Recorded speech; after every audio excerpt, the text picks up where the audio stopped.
Viral di media sosial potret kuburan elit yang mirip dengan komplek perumahan mewah. Konsep kuburan tersebut tampak terlihat unik berbeda dengan pemakaman pada umumnya.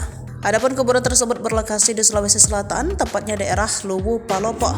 Dalam video yang dibagikan oleh akun TikTok, tampak jajaran kuburan tersebut dilengkapi dengan dinding, atap, serta pagar pelindung seperti rumah mewah pada umumnya. Kuburan dengan makam-makam elit tersebut terlihat lebih mirip seperti sesuatu komplek perumahan. Seperti rumah mewah, kuburan dalam pemakaman ini dikelilingi oleh struktur bangunan yang terbuat dari beton. Banyak yang menganggap bahwa komplek kuburan ini dimiliki oleh masyarakat suku Toraja. Asal-usul suku Toraja berada di pegunungan utara Sulawesi Selatan. Namun saat ini anggota masyarakat suku Toraja telah menjalar ke seluruh bagian negeri. Makam elit tersebut tampak tegak dan kokoh. Bahkan jika dilihat sekilas, struktur ini lebih menyerupai rumah daripada kuburan.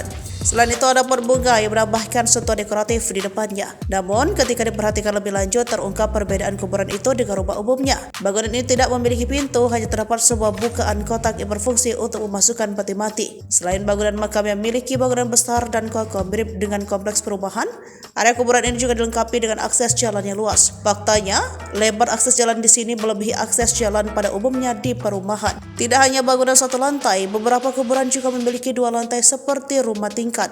Lebih dari sekedar hiasan, bangunan yang difungsikan sebagai kuburan ini dipenuhi dengan keramik dan dilengkapi tangga untuk memudahkan akses lantai 2. Video yang memperlihatkan kuburan elit bak komplek perumahan itu kini viral di media sosial. Video itu sudah ditonton lebih dari 2 juta tayangan sejak diunggah pada Selasa, 30 Januari 2024. Sontak video itu ramai oleh komentar-komentar warganet.